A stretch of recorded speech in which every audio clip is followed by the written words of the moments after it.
Halo teman-teman, balik lagi sama aku Citra. Selamat datang kembali di Bong 95 TV. Tempat kita bersama-sama menjelajahi kisah-kisah mistis, kepercayaan rakyat, dan rahasia-rahasia gelap dari Vietnam. Dan cerita malam ini jujur saja, setelah membacanya aku sempat diam cukup lama. Karena cerita ini berhubungan dengan sesuatu yang mungkin terdengar familiar, baik di Vietnam maupun di Indonesia. Ballet cinta. Tapi yang membuat cerita ini menyeramkan bukan soal balletnya, melainkan karena kadang sesuatu yang kita kira cinta ternyata hanyalah jebakan dari dunia lain. Coba bayangkan, kalau suatu hari ada seseorang memberi kalian segelas teh susu biasa, kalian meminumnya tanpa curiga. Tapi malam itu juga kalian mulai bermimpi tentang seseorang yang belum pernah kalian temui. Dan anehnya, setiap malam rasa rindu kepada orang itu semakin besar, semakin dalam, sampai kalian sendiri tidak bisa mengendalikan hati kalian. Menurut kalian, itu cinta atau kutukan? Di Vietnam sendiri ada sebuah kepercayaan lama tentang bùa yêu. Itu adalah semacam ballet cinta tradisional yang dipercaya bisa dimasukkan ke makanan atau minuman. Konon cukup menggunakan rambut, kuku, foto, atau benda pribadi seseorang lalu digabung dengan mantra dari dukun atau ditua di kuil tua yang sudah lama terbengkalai yang dipercaya menjadi tempat roh-roh berkumpul. Maka targetnya bisa mulai merasa cinta, rindu, bahkan obsesi.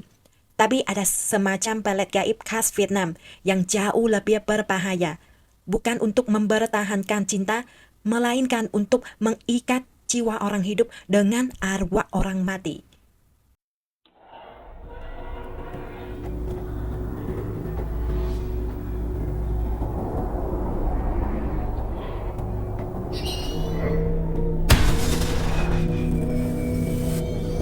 Dan itulah yang terjadi pada Mi. Mi berusia 24 tahun. Dia bekerja di sebuah perusahaan media di Vietnam. Hidupnya sederhana, pergi kerja, pulang ke apartemen kecilnya. Akhirnya pekan ngopi dengan teman. Tidak ada yang aneh. Di kantor, Mi cukup dekat dengan rekan kerjanya bernama Rina. Rina selalu terlihat baik. Kadang membelikan sarapan, kadang membawakan teh susu.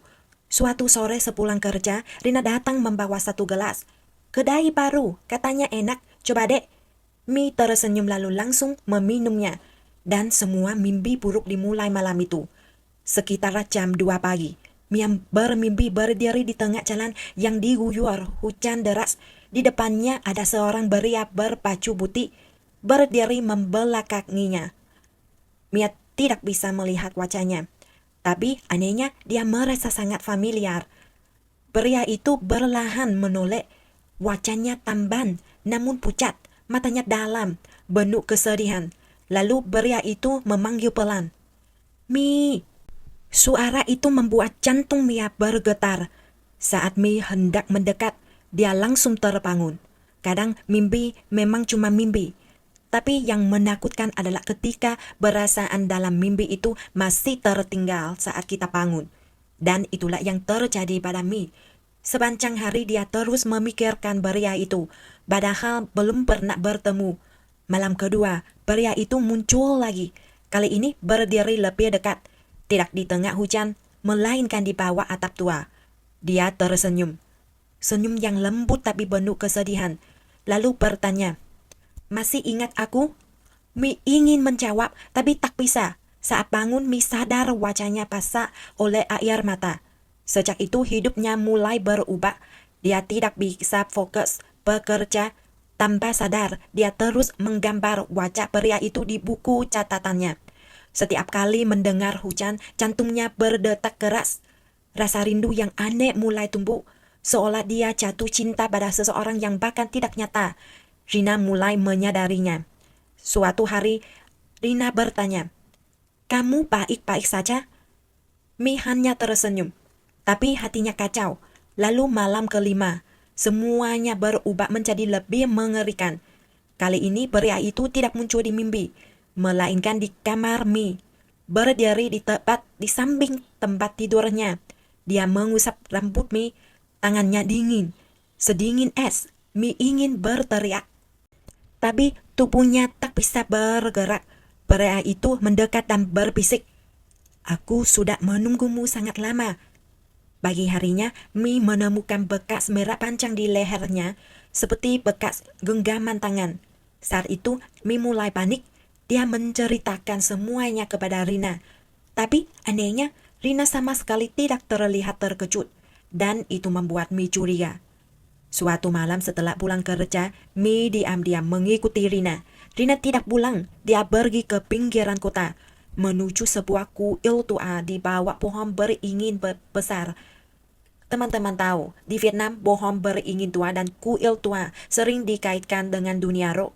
Banyak orang percaya tempat seperti itu sering dipakai untuk ritual atau meminta ilmu gaib. Mia bersembunyi di balik dinding tua, dan apa yang dilihatnya membuat darahnya membeku. Rina sedang berlutut di depan seorang wanita tua berpakaian hitam. Di atas altar ada banyak kertas mantra merah, lilin menyala redup, dan di tengah altar ada foto pria yang selama ini muncul dalam mimpi Mi. Mi terdiam. Wanita tua itu megang segumpal rambut. Mi langsung sadar. Itu rambutnya. Di sampingnya ada gelas teh susu kosong. Wanita tua itu berbisik, "Pelet cintanya sudah bekerja. Sebentar lagi dia akan menjadi milik arwah itu." Mi langsung lari pulang. Malam itu dia membongkar seluruh kamarnya dan menemukan sebuah cimat merah dibungkus rambut di bawah bantalnya. Keesokan harinya, Mi pergi menemui seorang dukun spiritual terkenal di desa. Begitu melihat cimat itu, wajah pria tua itu langsung berubah pucat. Dia bertanya, "Siapa yang memberimu minuman?" Mi menceritakan semuanya. Pria itu diam lama, lalu berkata, "Ini bukan pelet cinta biasa." Mi gemetar. "Lalu ini apa, Pak?" Pria itu menatap Mi. "Ini adalah sebuah pelet pemanggil arwah, ritual yang digunakan untuk mengikat jiwa orang mati dengan orang hidup. Jika ikatannya cukup kuat, arwah itu bisa menarikmu pergi bersamanya." Mi hampir pingsan. Tapi kejutan terbesarnya belum selesai. Sang dukun menunjukkan foto lama. Di foto itu ada pria yang selalu muncul di mimpinya. Namanya Rio. Rio meninggal karena kecelakaan 3 tahun lalu. Mi belum pernah mengenalnya, tapi Rina pernah, karena dulu Rina adalah kekasih Rio. Dan sebelum meninggal, Rio ternyata diam-diam menyukai Mi setelah melihatnya di sebuah kafe. Rina tahu semuanya. Rasa cemburu berubah menjadi kebencian, dan kebencian membawanya ke kuil tua itu untuk meminta pelet. Bukan supaya Mi bahagia, tapi supaya Rio membawa Mi ke dunia kematian, agar tidak ada seorang pun yang bisa memiliki siapapun lagi. Malam itu, sang dukun mengadakan ritual pelepasan. Dupa memenuhi ruangan. Cimat-cimat dibakar. Mi duduk di tengah lingkaran garam. Tepat tengah malam, angin kencang tiba-tiba muncul dari dalam ruangan. Lampu padam. Lalu terdengar suara beria, "Itu Rio. Jangan ambil dia dariku." Suara itu penuh kesakitan. Mi menangis. Di antara asap, sosok Rio muncul. Tapi tidak lagi setampan di mimpi. Wajahnya penuh darah. Lehernya patah miring. Matanya penuh cinta dan putus asa.